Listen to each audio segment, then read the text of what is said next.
তারপর দেখছেন এই অবস্থা, তাহলে অবশ্যই জানতে পারবেন। ওইভাবে আমাদের যদি ভয়টা রাখি, যেমন আব্বা একদিন সোমবার দিন কোরআন তেলাওয়াত না করে শুয়ে পড়ছে, পরের সপ্তাহ হুজুর দেখা এসে বলে যে ক্লাসের মধ্যে বলতেছে যে ফয়েজ আহমেদ গত সোমবার দিন রাত্রে কি কোরআন তেলাওয়াত করে ঘুমাইছিলা? আব্বা বললো যে না ঘুমাইনি। তোমার তো নির্দেশ ছিল যে কোরআন তেলাওয়াত করে শোয়া, কোরআন তেলাওয়াত করে সকালে বাসা থেকে বের হওয়া। এই নির্দেশ এখনো বহাল আছে। বর্তমান হুজুর কেবল এই নির্দেশ দিয়েছেন, কিন্তু আমরা নির্দেশের বরখেলাপ ঘুরি করতেছি। কিন্তু হুজুরের নলেজে আল্লাহ দিচ্ছেন না বলে আমরা মনে করতেছি বাইচে গেলাম, আসলে তো আমরা ক্ষতিগ্রস্ত হইলাম। আমরা যেন সত্যিকার অর্থে দরবারে আসতে পারি, হুজুরের দিকে চাইলে যেন আমাদের একটা ভালোবাসা, আমাদের একটা স্পন্দন, আমাদের নিজের একটা আবেগ সৃষ্টি হয়। এইটা একমাত্র কাছে হাদিসের বই। আমরা যেন এই ভালোবাসার উদ্রেক করতে পারি। কিসের জন্য? লিওয়াজিল্লাহ, আল্লাহরই ওয়াস্তে। এই দরবারে আসতেছি, বসতেছি, এখানে হুজুরের ক্লাস শুনতেছি, উদ্দেশ্য আদর্শ লক্ষ্য হইল আল্লাহকে পাওয়া। আল্লাহকে যেন পাইতে পারি। আল্লাহকে পাওয়ার অন্তরায়কে শয়তান, শয়তান আল্লাহকে পাওয়ার পথে বাধা সৃষ্টি করে। আমরা যেন এই বাধার থেকে উলঙ্ঘিত হয়ে দরবারে ক্লাস করতে পারি, হুজুর কাছে খাস দোয়া চাই, আল্লাহর কাছে খাস সম্পৃক্ত মনে করি, বলি আল্লাহ হাত মোর্শেদের খেদমত এবং দরবারে খেদমত করতে হিসেবে পাওয়ার দিতে পারি। এই দোয়াটা আমি দিতেছি, বলে দিব ইনশাল্লাহ। আল্লাহর খাস দয়া, আল্লাহর খাস রহমত, আল্লাহ এটাকে বাস্তবায়িত করুক ইনশাল্লাহ। আগামী শুক্রবার মানে কালকে না কালকে পরের শুক্রবার, সরি কালকে মানে পরের শুক্রবার, আগামী শুক্রবার। আজকে হলো শনিবার, আমি আজকে বৃহস্পতিবার মনে করি। যাই হোক, আল্লাহ মাফ করুন। আগামী শুক্রবার আমাদের আল্লাহ জালাল মজুমদার ভাই ছেলে শাকিব, ছোট ছেলে, এবং আমাদের আল্লাহ শামসু ভাই বড় মেয়ে জানা, দুজনের সাথে আমরা হুজুরের নির্দেশে এই ব্যবস্থাপনা করায় ওদেরকে মিলিত করে দেওয়ার চেষ্টা করবো ইনশাল্লাহ আল্লাহর রহমতে। সেই হিসাবে হুজুর আম্মা যান, ভাইজান, আপা, হুজুর আহাল, হুজুরের কাজের মেয়ে, হুজুরের মেহমান এবং আমাদের বিবাহী বীরবন্ধুদেরকে সন্ধ্যাবেলার একটা ব্যবস্থাপনা করার দায়িত্ব ইনশাল্লাহ নিছি। আল্লাহ মজুমদার ভাই বলছেন হুজুরের পারমিশন নিয়ে এটা জানা দিতে আমরা যেন সুন্দরভাবে এই ব্যবস্থাপনা করতে পারি এবং সুন্দরভাবে ইসলামিক কার্যক্রমটা আমরা যেন এখানে ইমপ্লিমেন্ট করে ফেলতে পারি। আবাদার জন্য যতদিন তাদের জীবন আছে, যতদিন বিশ্বাস প্রশ্বাস আছে, যেন এই বাস্তবায়নটা করি, দরবার ঘুরি এবং এখানে রেফারেন্স দিতে হয়। আমাদের শামসু ভাইয়ের বিয়েটাও এই দরবারেই হয়েছে এবং এই জায়গায় এই দরবারটা ছিল এবং অল অন এ সাডেন হুজুর বলছে ওনাকে তুমি রেডি হয়ে আসছো, তোমার বিয়ে হবে। আর আমাদের আহমদ হোসেন ভুইয়া ভাইয়ের ছোট মেয়ে ফেরদৌসির সাথে সেই বিয়েতেও আমরা সাক্ষী ছিলাম বা আমরা দেখছি। এটাও অনেকটা এরকম হচ্ছে, এটাও এরকম হচ্ছে ইনশাল্লাহ। কোনো কিছু নাই, হুজুরের নির্দেশ। আমি জিজ্ঞাসা করলাম বাস্তবায়ন হুজুর যা বলে, ওনাকে জিজ্ঞাসা করলাম হুজুর যা বলে। ছেলে মেয়ের মধ্যে কোনো দেখা দেখি হয়নি কিন্তু। আল্লাহু আকবার, সুবহানাল্লাহ। এই যুগে এবং হুজুর ঢাকা ভার্সিটির প্রফেসর, সেইখানে উনি দেখতেছেন ঘুরি অবস্থা, সেইখানে উনি এটা ঘটাইতেছেন। তো দেখা দেখি সেখানে কল্পনাই করা যায় না, এই যুগে এটা কল্পনাবিহীন। এবং আমি জানি হুজুর সব খবর রাখেন, কে কোথায় এনগেজ, কে কোথায় কি, এইসব খবর পর্যন্ত হুজুর সব নলেজ দখল করে। সেই হিসাবে আনএনগেজমেন্ট যারা আছে তাদেরকে মিলাই দেওয়া আশ্চর্য একটা ঘটনা। তো সেই ঘটনা ইনশাল্লাহ ঘটতে যাচ্ছে আপনার শুক্রবার। আমরা যেন সুন্দরভাবে এই ব্যবস্থাপনা করতে পারি এবং হুজুর কাছে খাস দেওয়া যায়, আল্লাহর কাছে খাস রহমত কামনা করি। বলি আল্লাহ হ্যাঁ মেহমান থাকবে, মেহমান আমাদের জালাল মজুমদার ভাইয়ের প্রথম মেহমান হইল পীর ভাই বীরবল, তারপরে মেহমান হইল ওনার নিজস্ব আত্মীয় স্বজন।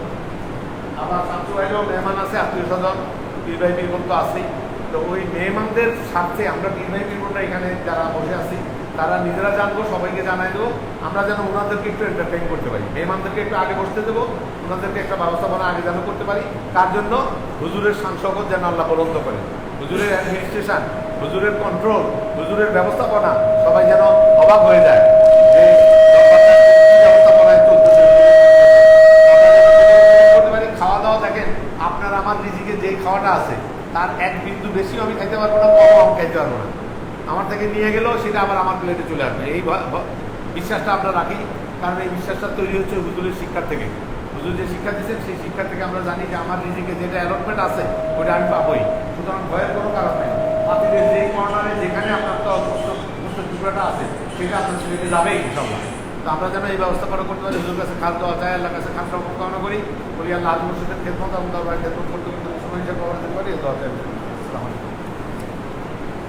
আলহামদুলিল্লাহ আলহামদুলিল্লাহ নাহমাদুহু ওয়া নাস্তাঈনুহু ওয়া নাস্তাগফিরুহু ওয়া নু'মিনু বিহি ওয়া নাতাওয়াক্কালু আলাইহি ওয়া নাউযু বিল্লাহি মিন শুরুরি আনফুসিনা ওয়া মিন সাইয়্যাতি আ'মালিনা মান ইয়াহদিল্লাহু ফাহুয়াল মুহতাদি ওয়া মান ইউদ্লিল فلن تجد له وليا مرشدا فنشهد أن لا إله إلا الله وحده لا شريك له ونشهد أن سيدنا وسندنا ونبينا محمدا صلى الله عليه وسلم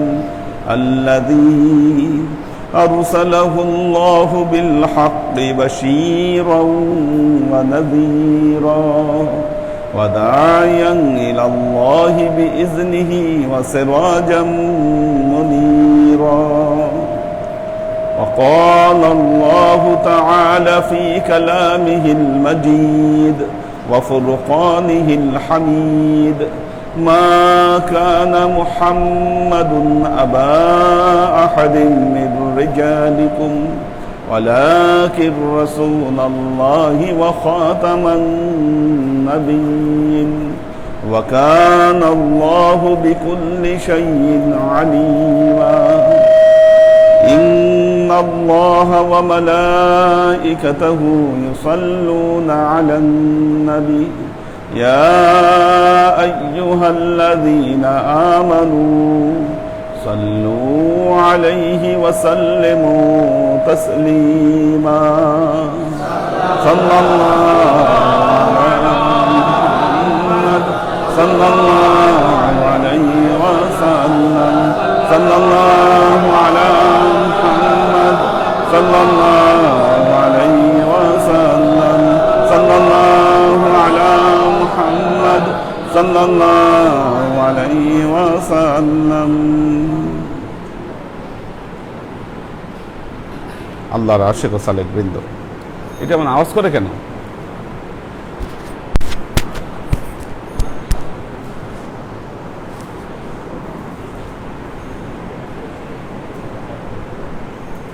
শোনা যাচ্ছে?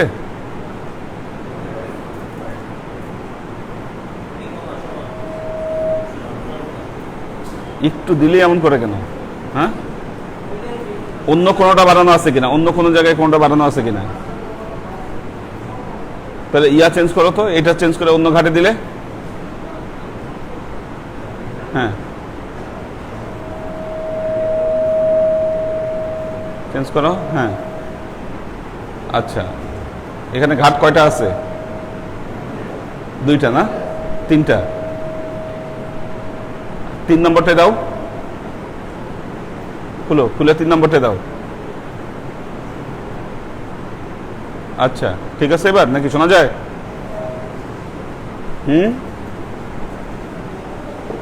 কাজ করে না? আচ্ছা, এবার এটা দ্রুত সাউন্ড সিস্টেমটা ঠিক করতে হবে, এভাবে হয় না।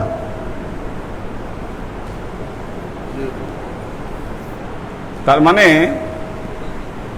আমাদের মসজিদে যে অ্যাম্পলিফায়ার আছে ওইটা দিয়ে তো মসজিদে আমরা যে সাউন্ড সিস্টেম লাগাতে চাচ্ছি ওইটা হয়ে যাচ্ছে।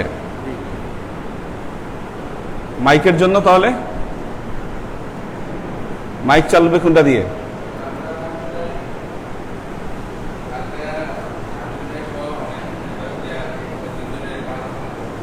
হ্যাঁ,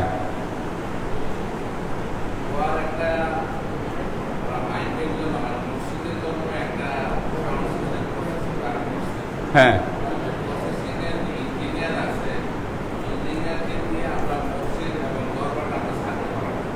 আচ্ছা,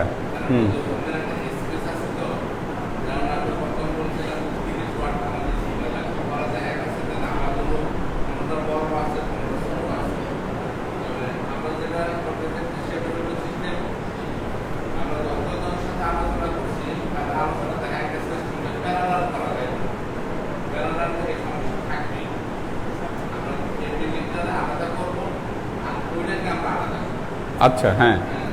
এখন ওনাদেরকে যে আমরা সার্ভে করে ওখানে দেখা যাচ্ছে যে টাকা কম করবো, আর ওনারা যে সার্ভে সঞ্চয় পরিবার আমার কাছে আর আমার খরচটাও কম হবে এবং আমার সিস্টেমটা ভালো হবে। আচ্ছা, এই সত্যি সাথে জানা করে ইঞ্জিনিয়ারকে নিয়ে আসবে। আচ্ছা, বুঝতে পারছি।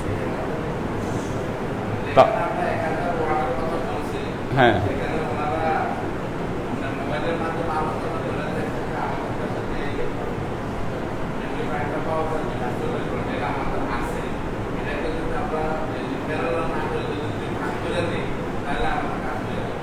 মানে তাহলে তো দুইটা লাগবে অ্যাম্প্লিফায়ার, 240 ওয়াটের।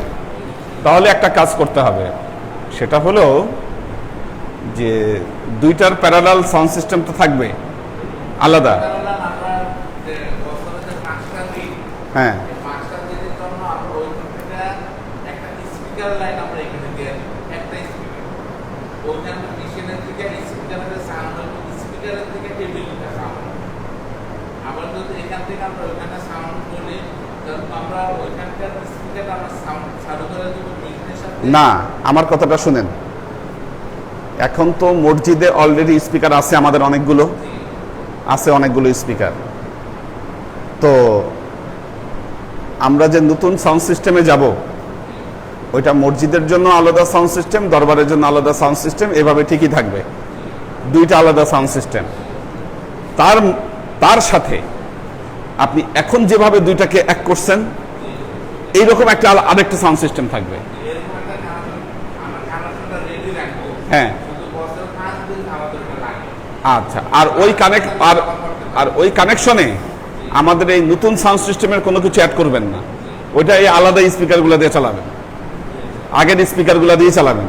দরকার হলে অন্য অ্যাম্প্লিফায়ার নিয়ে আসতে হবে ওটার জন্য। হ্যাঁ, এইভাবে আর কি। ঠিক আছে। আর ওইটা যেটা আছে অ্যাম্প্লিফায়ার টোয়ার, ওইটা যদি কোনো ডিস্টার্ব থাকে ওইটা ঠিক করে নিতে হবে, পুরোটা রিপেয়ার করা যেতে যায়। হ্যাঁ, দেখেন নেক্সট শুক্রবারের আগেই করা যায় কিনা এটা। ঠিক আছে, কাজ করে আছে, আচ্ছা, টায়ার লাগতেছে, ওদের কাছে বিদায়। ঠিক আছে, আর ওরে রিকোয়েস্ট করলাম। ঠিক আছে, ঠিক আছে।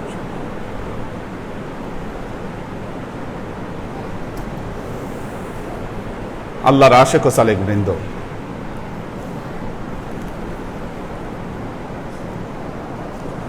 কেন? হ্যাঁ, আচ্ছা, দ্রুত করো, দ্রুত। আচ্ছা। أن النبي صلى الله عليه وسلم قال ما من يوم يصبح العباد فيه إلا ملكان ينزلان فيقول أحدهما اللهم أعطي منفقا خلفا ويقول الآخر اللهم أعطي ممسكا তালাফান।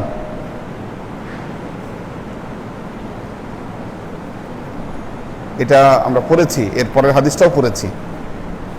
এটার অর্থ হলো প্রতিদিন সকালে দুজন ফেরেশতা আল্লাহ অবতীর্ণ করান। একজন বলে আল্লাহ যারা দান করে তাদেরকে তুমি উন্নতি দান করো, আরেকজন বলে আল্লাহ যারা দান করতে চায় না, সম্পদ আটকে রাখে, তাদেরকে তুমি ধ্বংস করো। ويقول الآخر اللهم آتي ممسكا تلفا وعن أبي هريرة رضي الله تعالى عنه أنه قال قال النبي صلى الله عليه وسلم مثل البخيل والمتصدق كمثل رجلين عليهما جبتان من حديد। দানশীল ব্যক্তি এবং বখিল ব্যক্তি, এই দুয়ের মধ্যে, এই দুয়ের তুলনা হচ্ছে এই দুইজনের গায়ে দুইটা লোহার বর্ম আছে। দানশীল ব্যক্তি যখন দান করে তখন আল্লাহ তার বর্মকে প্রশস্ত করে দেন, এমনভাবে প্রশস্ত করে দেন তার হাতের আঙ্গুলগুলিও ওই বর্মের আড়ালে চলে যায়। অর্থাৎ আল্লাহ সেই দান দিয়ে, আল্লাহ সেই দানের মাধ্যমে তাকে প্রোটেক্ট করেন। লোহার বর্ম মানে কি? তাকে হেফাজত করেন আল্লাহ। আবার যখন একজন বখিল দান করতে চায় তখন দেখা যায় ওই লোহার বর্ম তার শরীরের সাথে এমনভাবে আটকে যায়, একদম ঠেসে ধরে বসে, নড়তেও পারে না, চড়তেও পারে না, অর্থাৎ কোনো লাভ হয় না। তার মানে দান করতে হবে খুশি মনে, আনন্দের সাথে, খোলা দিলে, হাত খুলে। বখিল এবং মুতাসাদ্দিক হাদিসে দুটো সিফাত বর্ণনা করা হয়েছে, একজন বখিল, একজন মুতাসাদ্দিক। একজন হাত খুলে দান করেন, মন খুলে দান করেন, আরেকজন দান করতে গেলে মানে বের হয়তো হয় না, এরকম যে একটা অবস্থা, এটা হচ্ছে বখিল। আপনারা জানেন যে বখিল কাদেরকে বলে এবং বখিলের কি অবস্থা। নিজেও ভোগ করতে পারে না, বখিল নিজেও ভোগ করে না, দানও করে না, টাকা খালি জমায় রাখে আর দেখে আর শান্তি পায়। অর্থ সম্পদ দিয়ে মানুষকে কষ্ট দেয়, সে নিজেও কষ্ট পায়, সে হচ্ছে বখিল। আর যে প্রাণ খোলা, হাত খোলা মানুষ, তাকে দেখলেও মানুষ বুঝে যে না, এই লোক বখিল না।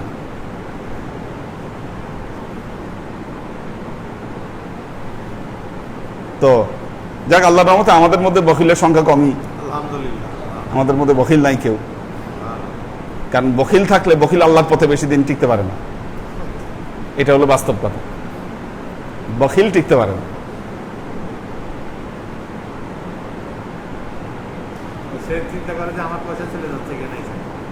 বখিল তো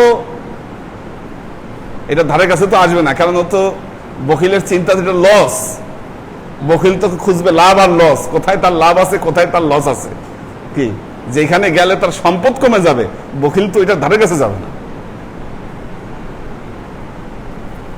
বখিলের জীবনের একটাই তার উদ্দেশ্য, কেমনে সে টাকা জমাবে আর বাড়াবে, এটাতেই তার শান্তি।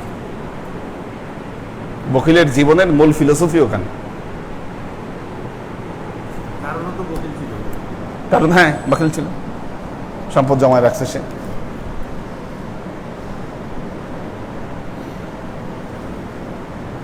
তো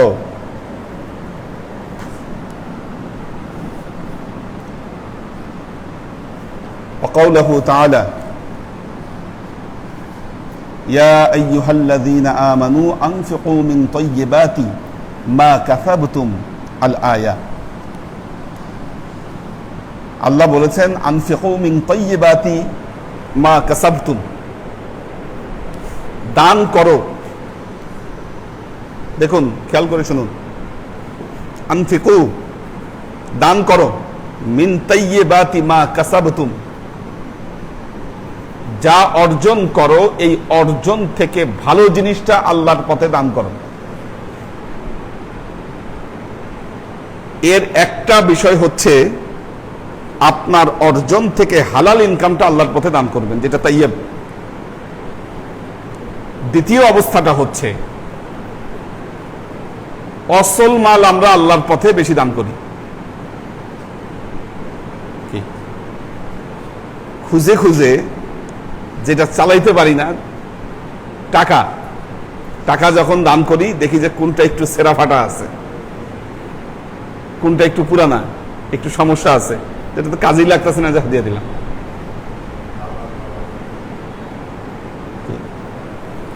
আচ্ছা দেখেন,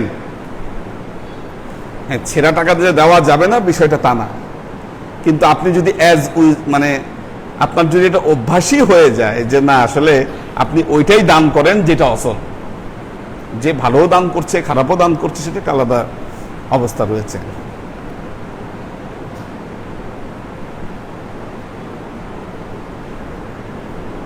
কিন্তু আপনি, কিছু মানুষ আছে গাছের ফল যেটা নষ্ট হয়ে গেছে ওইটা দান করে দিচ্ছে, ভালো ফলগুলো নিজের জন্য রেখে দিচ্ছে।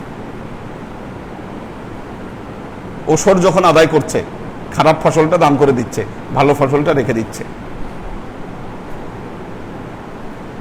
ঠিক তেমনি টাকা আল্লাহর রাস্তায় যখন দান করছে, ভালোটা রেখে দিচ্ছে, খারাপটা দান করছে। এ কাজ করা যাবে না, যেটা দান করতে হবে সেটাই যেটা উত্তম। বলেন। আমার বলি, হ্যাঁ, দু একটা নোট অচল পড়ে গেল, হুম। তখন শয়তান তখন মনে করে এটা আল্লাহর রাস্তায় দিয়ে দিচ্ছে। হ্যাঁ। এগুলো আলাদা করে রাখে। এটাই হচ্ছে শয়তান করে।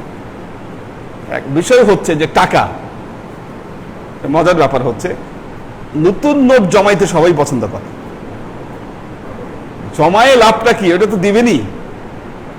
ব্যাংকেও যদি রাখেন, ব্যাংকে দিয়ে দিলে তার আপনার হাতে নাই ওইটা, কিন্তু শয়তান গুথায় আপনাকে এই কাজটা করাচ্ছে।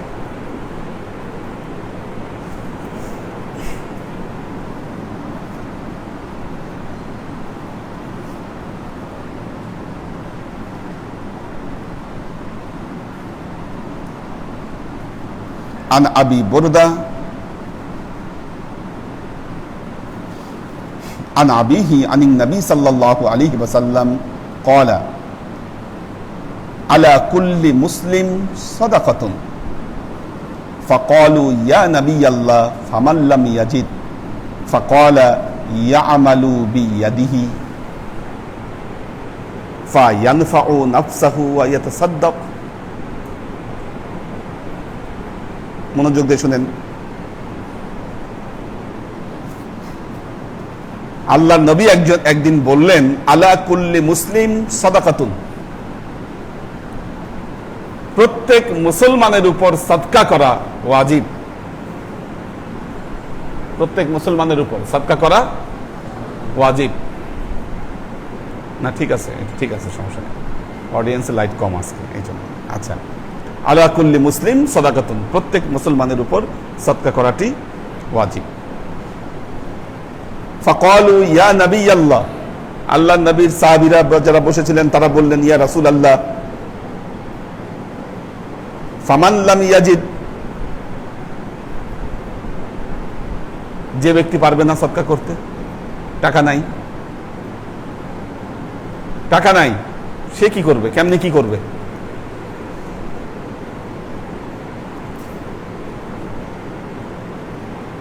ফাকালা ইয়ামালু বিয়াদিহি, সে তার নিজের হাত দিয়ে কাজ করবে। নিজের হাত দিয়ে কাজ করবে। গরিব, নিজেরই ইনকাম নাই, কম ইনকাম, তাহলে কি করতে পারে? সে কিছু কাজ করতে পারে। ফিজিক্যাল লেবার দিয়ে। হ্যাঁ, ফিজিক্যাল লেবার সে দিবে।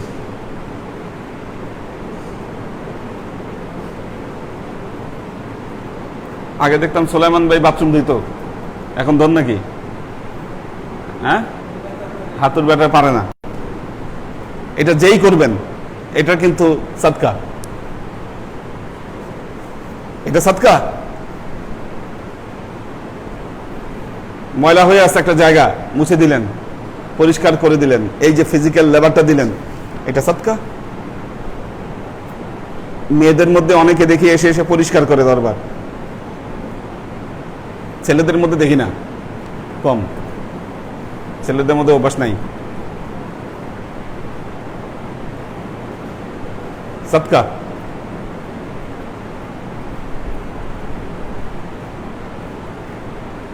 তো এতে কি হবে?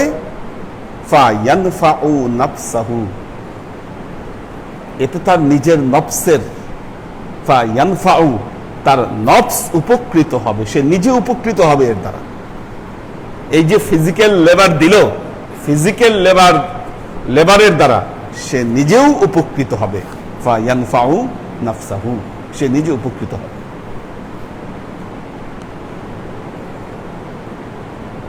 আসলে সামনের যে জেনারেশন যেটা আসতেছে, ছেলেদের থেকে মেয়েরা অনেক কাজে অ্যাক্টিভ। পড়ালেখা মেয়েরা ভালো করে, কাজকর্ম মেয়েরা ভালো করে। ছেলেদের যে অবস্থা হচ্ছে আমাদের সমাজে, তাদের যে মন মানসিকতা যেভাবে আগাচ্ছে, আমার তো মনে হয় সামনের জেনারেশন আমাদের এই সমাজ ব্যবস্থাই মাতৃতান্ত্রিক সমাজ ব্যবস্থা হয়ে যাবে।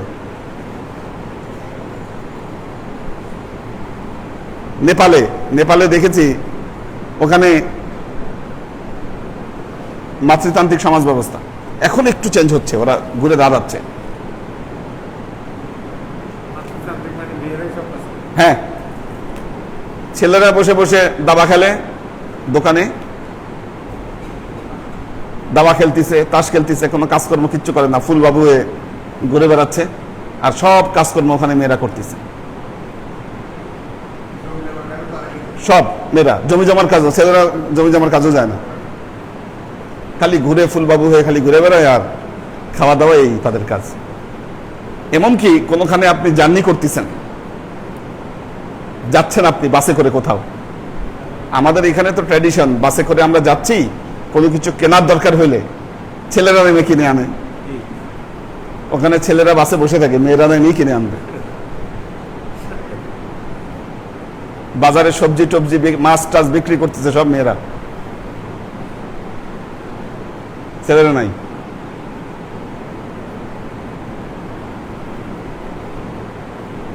ভুটানে তো পৈতৃক সম্পত্তির অধিকার এতদিন পেত না, এখন মনে হয় আইন ওরা সংশোধন করছে। ছেলেরা পৈতৃক সম্পত্তি পাইতো না, না মেয়েরাই পাইতো।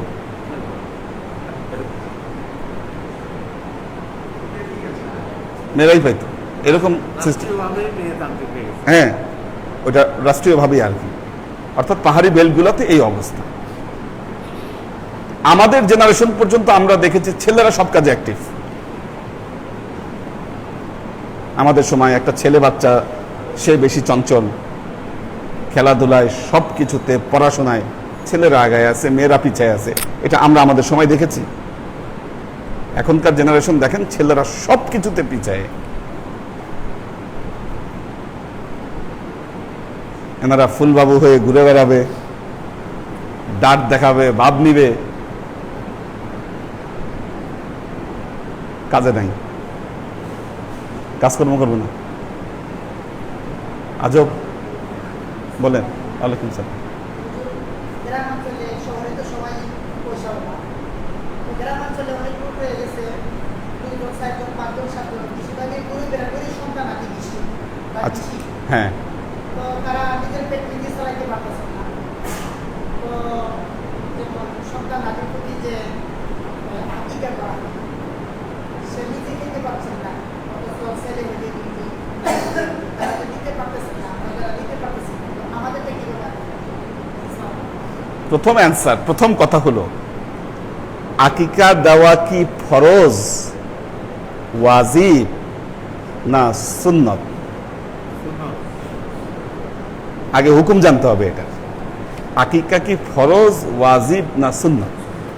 আকিকা হলো সুন্নত, জীবন বাঁচানো হলো ফরজ। কি আপনি ফরজ আদায়ের পর যদি সামর্থ্য থাকে, তাহলে আপনি সুন্নত আদায় করবেন। আপনার সামর্থ্য না থাকলে সুন্নত না আদায়ের জন্য আপনি কোনো গুনাহগার হবেন না। আর সুন্নত আদায়ের ক্ষেত্রে সর্বোচ্চ রুখসাত আছে। আল্লাহ নবী ইমাম হাসানের আকিকা দিয়েছিলেন একটা ছাগল দিয়ে, একটা ছাগল দিয়ে দিয়েছিলেন। ছেলেদের তো 2টা ছাগল লাগে, 2টা উত্তম আফজাল, না পাইলে একটাই দেন। কোনো কিছুতে কঠিন করে নেই, কিন্তু আমরা এমন ভাবে জিনিসটা বানায় ফেলছি যে না, আর সর্বনাশ, আকিকা দিলাম না তো সব শেষ, একটা দিলাম এটাও তো জি আদায় হবে। হ্যাঁ, একটা দিয়ে আকিকা আদায় হবে। ইমাম হাসানের আকিকা দিয়েছেন আল্লাহ নবী একটা ছাগল দিয়ে। কাজেই আল্লাহ সামর্থ্য দিলে, আল্লাহ যখন সামর্থ্য দিয়েছেন এবং আপনি আপনার সব হক আদায় করেন, আপনার ফরজ এবাদত ঠিক আছে, ভরণ পোষণ ঠিক আছে, খাইয়ে পরে বাঁচতে পারতেছেন, ঠিক আছে, এখন আপনি সুন্নত আদায় করেন। গৃহস্থ ঘরের মানুষ, আপনি সুন্নত আদায় না করলে সেই ক্ষেত্রে আপনার উপর একটা বিধান আসতে পারে যে না, কেন করেন নাই, আপনি একটা প্রশ্ন আসতে পারে। জীবনই চলে না, সেখানে আপনি কেমনি আকিকা দিবেন? তো এই কথাটা বললাম এই কারণে যে যুবক যারা আছো, তারা কিন্তু ফিজিক্যাল লেবার দিয়ে আমাদের মসজিদ আশেপাশের জায়গা ময়লা হয়ে থাকে। মসজিদ দেখছি সাগর খুব পরিষ্কার করতে, এর মধ্যে এখন করে কিনা আমি জানি না। হ্যাঁ, করোনার সময় করতো, রাত্রে করে। তারপর আমার অফিসে ওঠার যে সিঁড়ি, দুনিয়ার ময়লা থাকে ওই দিক দিয়ে আশেপাশে। ফিজিক্যাল লেবার দিলে কিন্তু এটা সাদকা হয়ে যায়। এবং আল্লাহ নবীর যে হাদিস, বলতেছে ফায়ানফাউ নাফসাহু, তারা এর দ্বারা নিজেরা উপকৃত হবে।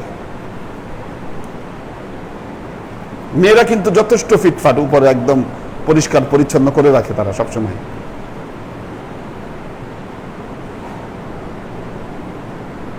পকেটে টাকা নাই তো বলতেছে কি, তাহলে ফিজিক্যাল লেবার দাও, ফিজিক্যাল লেবার দাও।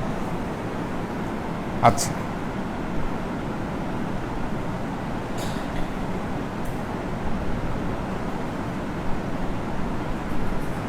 পৃষ্ঠা কি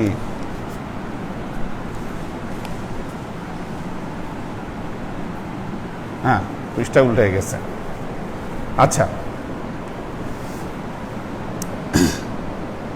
ইয়া নবী আল্লাহ ফামান লাম ইয়াজিদ ফাকালা ইয়ামালু বিয়াদিহি ফায়ানফাউ নাফসাহু, তাহলে তার নিজেকে সে উপকৃত করবে।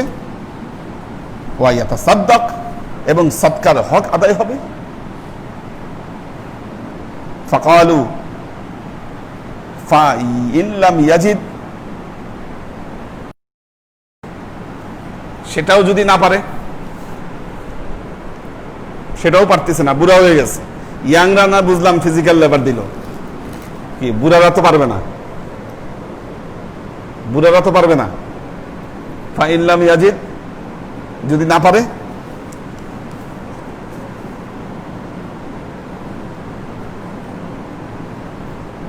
ক্বালা ইউঈনুল হাজাতাল মালহুফ,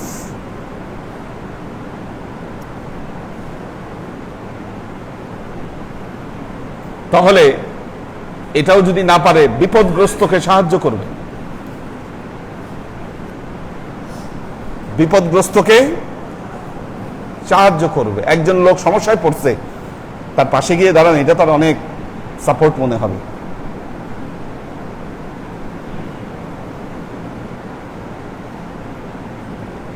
যিনি বিপদগ্রস্ত তাকে সাহায্য করবে, যদি এটাও না পারে, ফিজিক্যালটা না পারলে। ফিজিক্যাল লেবারটা না দিতে পারলে, যিনি বিপদে পড়ছে তাকে গিয়ে সাহায্য করবে সে। হযরত আব্দুল্লাহ ইবনে আব্বাস রাদিয়াল্লাহু তাআলা আনহু রমজান মাসে ইতিকাফ করছেন, ইতিকাফ করছেন। এক সাহাবী এসে বললেন, ইয়া রাসূলুল্লাহ, ইব্রাহিম ভাইয়ের মনে হয় ঘুম লেগে গেছে, একটু আগায় বসেন। ইব্রাহিম ভাই, ইব্রাহিম ভাইকে বলতেছে আগায় বসেন, আসেন, এখানে আসেন, এখানে আসেন, সামনে আসেন। ও আজকে রেস্ট নেন নাই? ও আচ্ছা আচ্ছা আচ্ছা, ও সরাসরি কলেজে গেছেন? মারাত্মক অবস্থা, কঠিন অবস্থা তাহলে। আচ্ছা, আর বেশিক্ষণ নাই, আর 10 মিনিট বা 15 মিনিট নিব, 10-15 মিনিট। কেউ চোখ বন্ধ করবেন না, চোখ খোলা সবাই। আপনারা তো আর জার্নি করে আছেন, হ্যাঁ, লড়ে চড়ে বসেন। লড়ে চড়ে বসেন। আচ্ছা, তো হযরত আব্দুল্লাহ ইবনে আব্বাস রাদিয়াল্লাহু তাআলা আনহু ইতিকাফ করছেন মসজিদে। আব্বাস রাদিয়াল্লাহু তাআলার ছেলে আব্দুল্লাহ ইবনে আব্বাস, যার কবর তায়েফে আমরা জিয়ারত করে আসলাম। ওনার ওই যে মনে আছে কিনা, তায়েফে গেলাম যে একটা জায়গার মধ্যে ঘেরা, ফল খাবাইলো একজন আমাদের ওখানে, ওইটা হচ্ছে হযরত আব্দুল্লাহ ইবনে আব্বাস। রোদের মধ্যে দাঁড়ায় আমরা জিয়ারত করলাম, ওইটা হযরত আব্দুল্লাহ ইবনে আব্বাস রাদিয়াল্লাহু তাআলা আনহুর মাজার, ওইটা কবর। তো এখন একজন লোক আসছেন, বলতেছেন, হুজুর আমি একজনের কাছে টাকা পাই, টাকা পাই, আপনি গেলে টাকা দিবে। উনি জুতা নিয়ে রেডি হয়েছেন, বের হবেন মসজিদে নববীতে। সব সাহাবারা বলল, হাই হাই, আপনি করেন কি, করেন কি আপনি? আপনি না ইতিকাফে আছেন, এন্দারেন কেন আপনি? উনি আঙ্গুলের ইশারা দিয়ে আল্লাহ নবীর রওজার দিকে বললেন, এখানে যিনি শুয়ে আছেন তিনি আমাকে বলেছেন, যে ব্যক্তি অপরের সহযোগিতায় অগ্রসর হয় আল্লাহ তাকে 10 বছর ইতিকাফের যাজা দান করেন।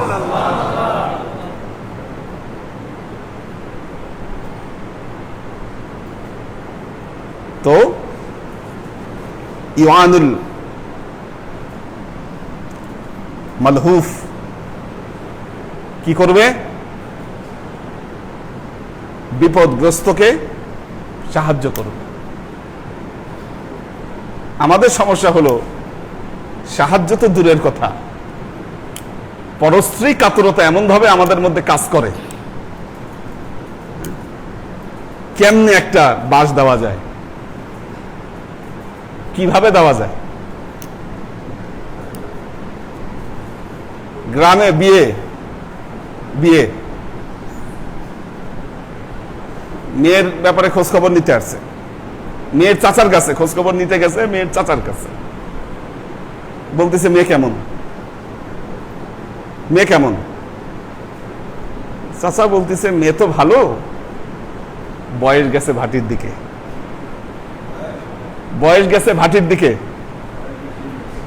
মেয়ে তো ভালো কিন্তু বয়সটা গেছে ভাটির দিকে।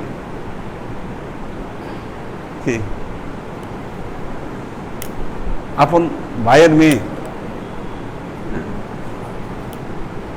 বিয়ে হবো, এখন তো ঠেকাইতে পারতেছে না, আচ্ছা ঠিক আছে একটু মুখ দিয়ে যদি একটু দেওয়া যায় যদি কিছু,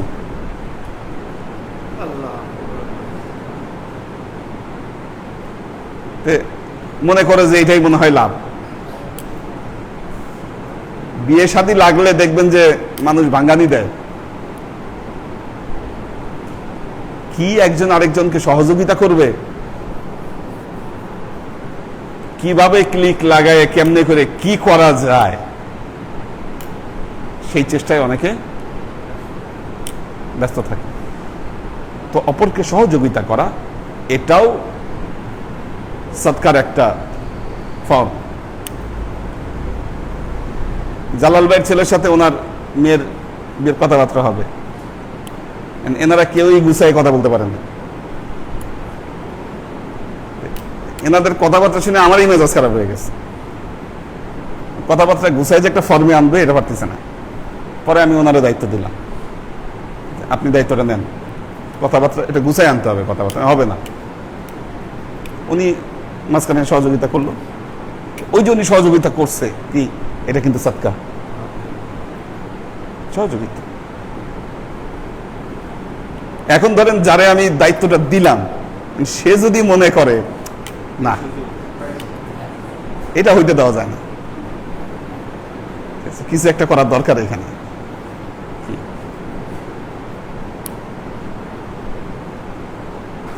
যদি তা ঘটতো তাহলে কি হতো, তাহলে তো যা হওয়ার তাই হতো। এটা হচ্ছে বিষয় যে আমাদের অপরকে সাহায্য করা, সহযোগিতা করা, এটা অনেক বড় একটা ইবাদত, এটা সদকা। এই জন্য একটা কথা বলি যে সবসময় মানুষের জন্য ভালো চিন্তা করা, ভালো করা এই চিন্তা করবেন সবসময়। খারাপ কাজ, খারাপ চিন্তা, খারাপ ক্ষতি আপনি কোনোদিন মানুষের করবেন না, মানুষ আপনার ক্ষতি কোনোদিন করতে পারবে না। আমাদের উপর মানুষ গালেব হতে পারে কেন? আমরা মানুষের ক্ষতির চিন্তা করি, আমরা মানুষের ব্যাপারে খারাপ চিন্তা করি। তো আল্লাহর আশেক ও সালেক বৃন্দ,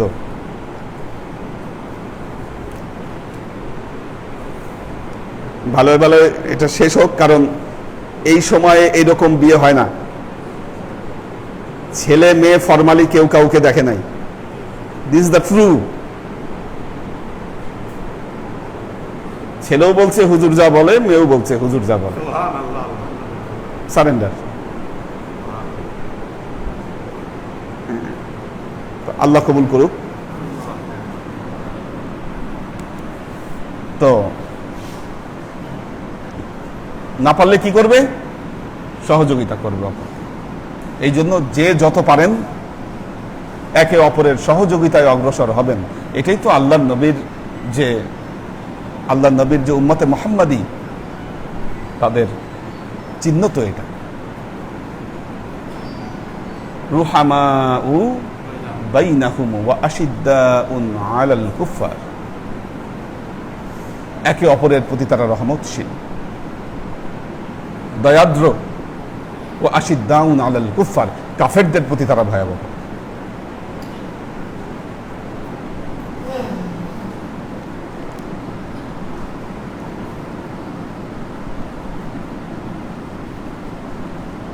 তো ফাইল্লাম ইয়াজিদ ফায়ুইনুল হাজাল মালহুফ ফাইন লাম ইয়াজিদ ফালইয়ামাল বিল মারুফ ওয়ালিয়ুমসিক আনিশ শাররি ফাইন্নাহা লাহু সাদাকা। সেটাও যদি না পারে তাহলে কি করবে? মানুষকে সাহায্য করতে পারছে না। আল্লাহ নবী বললেন তাহলে যেটা করবে, মানুষকে সৎ কাজের আদেশ দিবে, অসৎ থেকে মানুষকে দূরে রাখবে। যে কথাগুলো একটু আগে বললাম, আপনার কাউকে সাহায্য করারও ক্ষমতা নেই, তাহলে আপনি কি করেন? মানুষকে ভালো বুদ্ধি দেন, ভালো পরামর্শ দেন। খারাপ বুদ্ধি, খারাপ পরামর্শ থেকে দূরে রাখেন। আপনি নিজে একটা কাজে গিয়ে ক্ষতিগ্রস্ত হয়েছেন, আপনি আরেকজনকে পরামর্শ দিচ্ছেন, যা তুইও যা, আমি জাল খাইছি তুইও খা। কি হ্যাঁ, ছোটবেলায় পড়ছিলাম, লেজ কাটা এক শিয়াল বলে, লেজের ভেজাল কেন, এ ঝামেলা কেটে ফেললে আরাম কত জানো। বুড়ো শিয়াল হেসে বলে, বুঝি তোমার ব্যথা, ফান্দে পড়ে লেজ হারালে, তাই তো এসব কথা। যে শিয়ালের লেজ কেটে গেছে বলতেছে কত ভালো, এই লেজ একটা ভেজাল, কাইটা দেখো কেমন লাগে লেজ।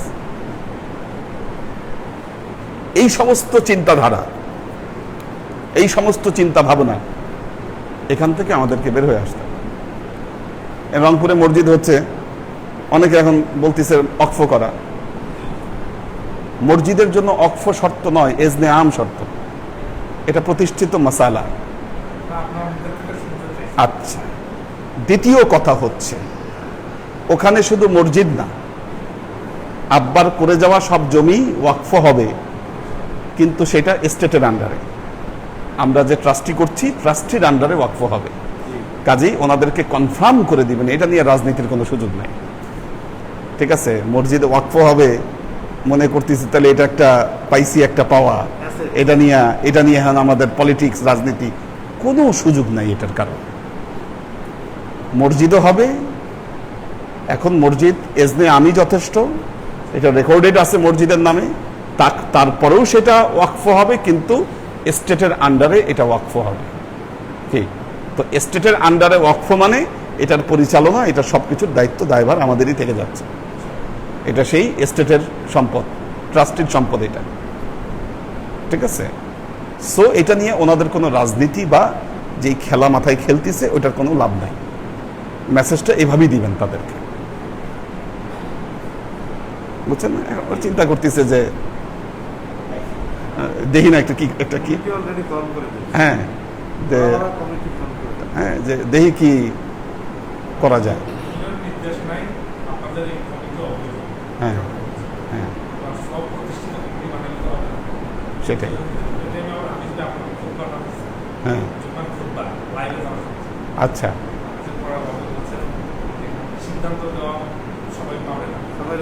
হ্যাঁ, আচ্ছা। তো যাই হোক, মানুষ তো কত রকম মানুষ এই দুনিয়ায়, বহুত রকম মানুষ।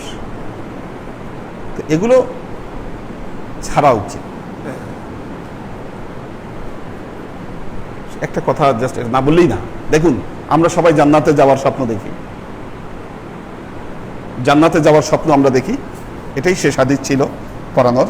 আর কোনো বাক্য আছে কিনা দেখি। ফাল ইয়ানফাউ নাফসাহু ওয়া ইয়াতাসাদ্দিক ক্বালু ফামান লাম ইয়াজিদ ফায়ুআনুল হাজাল মালহুফ ক্বালু ফামান লাম ইয়াজিদ ফালইয়ামাল বিল মারুফ ওয়ালিয়ুমসিক আনিশ শাররি ফাইন্নাহা লাহু সাদাকা। এটাই তার জন্য সাদকা হবে। আমরা তো জান্নাতে যাওয়ার স্বপ্ন সবাই দেখি।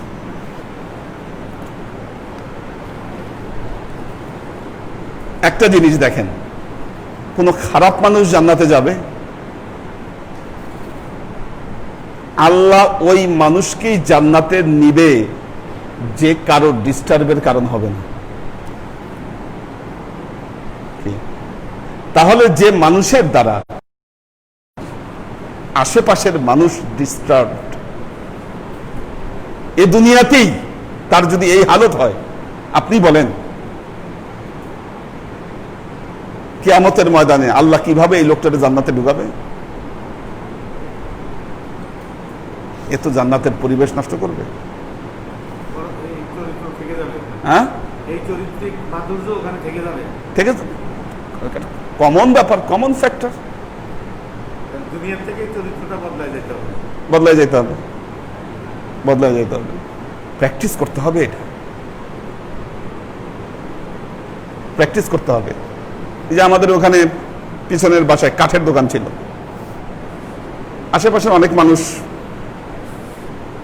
অভিযোগ দিয়েছে, আমাদের মজুমদার ভাই বলতেছে এখানে আরো তো দৃষ্টান্ত আছে, কাঠের অনেক দোকান আছে, তাদের সমস্যা না হলে এখানে সমস্যা হবে কেন?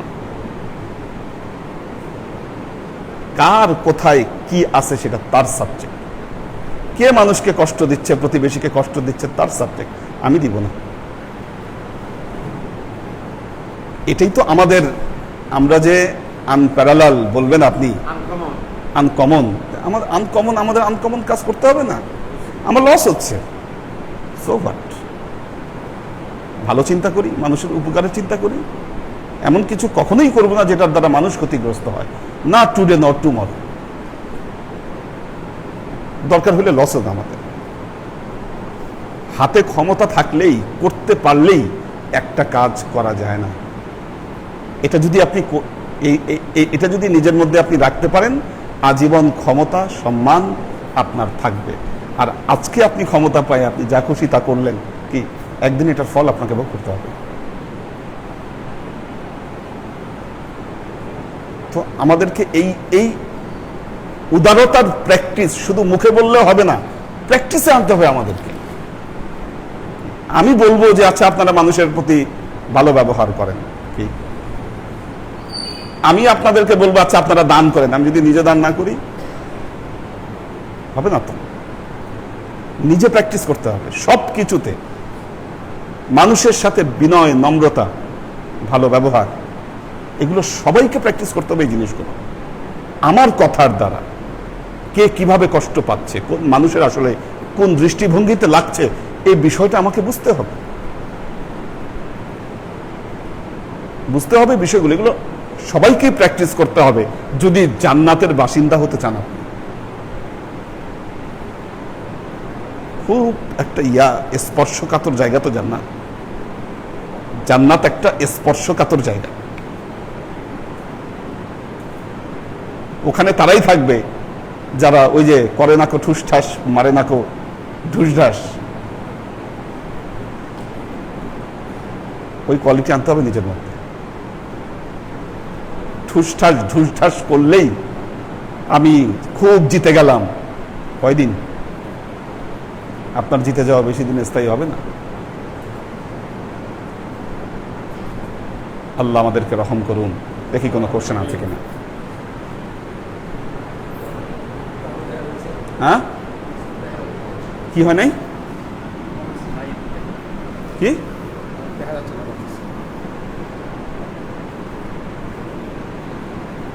তোমাদের কারোটা থেকে যাও,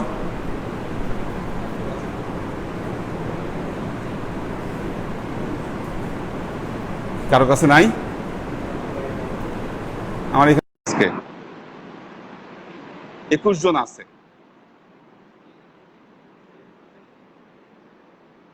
আজকে তো লাইভে অনেক মানুষ, কমেন্টস তো না থাকার কোনো কথাই নাই। দাও,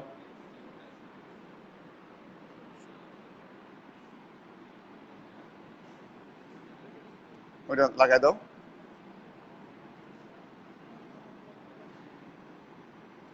মোহাম্মদ আজাদ সালাম দিয়েছেন, তিশা তৌফিকা সালাম দিয়েছেন, মোহাম্মদ কবির সালাম দিয়েছেন, আমাদের আলী আকবর ভাই সালাম দিয়েছেন, আনোয়ারা শরীফ সালাম দিয়েছেন, নুরুন নাহার সবাইকে সালাম দিয়েছেন, দোয়া চেয়েছেন, আমির হোসেন সালাম দিয়েছেন, আমরিন শরীফ সালাম দিয়েছেন, HK হানিফ সালাম দিয়েছেন, পর্ণা বিনতে কাদির, লুনা তাবাসসুম লুবনা, মাহফুজুল হক উজ্জ্বল, কোহিনুর বেগম, এনারা সবাই সালাম দিয়েছেন, আব্দুল সাত্তার ভাই, আল ইমরান, পপিয়ারা জামান সুমি, এনারাও সালাম দিয়েছেন, দোয়া চেয়েছেন।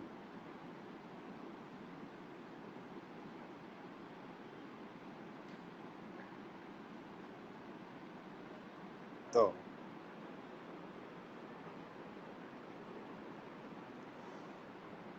আল্লাহ সবাইকে রহম করুন। বারাকাল্লাহু লানা ওয়া লাকুম ফিল কুরআনিল আযীম ওয়া নাফা'ানা ওয়া ইয়্যাকুম লা আয়াতি ওয়া যিকরিল হাকীম ইন্নাহু তাআলা জাওয়াদুন কারীমুম মালিকুন বাররাউফুর রহিম। আল্লাহুম্মা আমিন। اللهم صل على محمد وعلى آل محمد كما صليت على إبراهيم وعلى آل إبراهيم إنك حميد مجيد.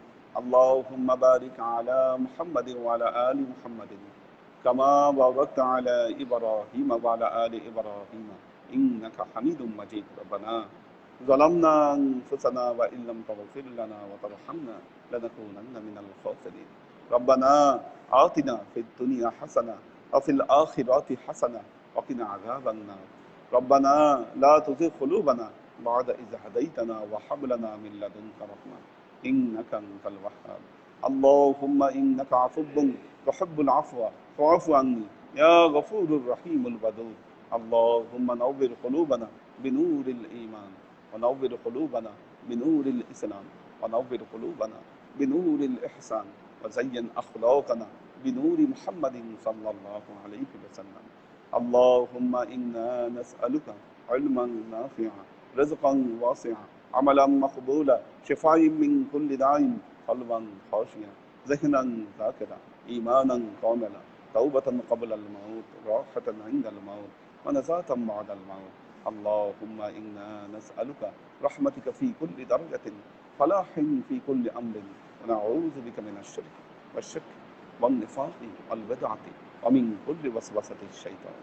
يا الله يا رحمن يا مالك আমরা এতক্ষণ তোমার দরবারে যে সমস্ত আমলকে উপস্থাপন করলাম ত্রুটিমুক্তভাবে এই আমলগুলোকে তুমি আমাদের তরফ থেকে কবুল করে নাও।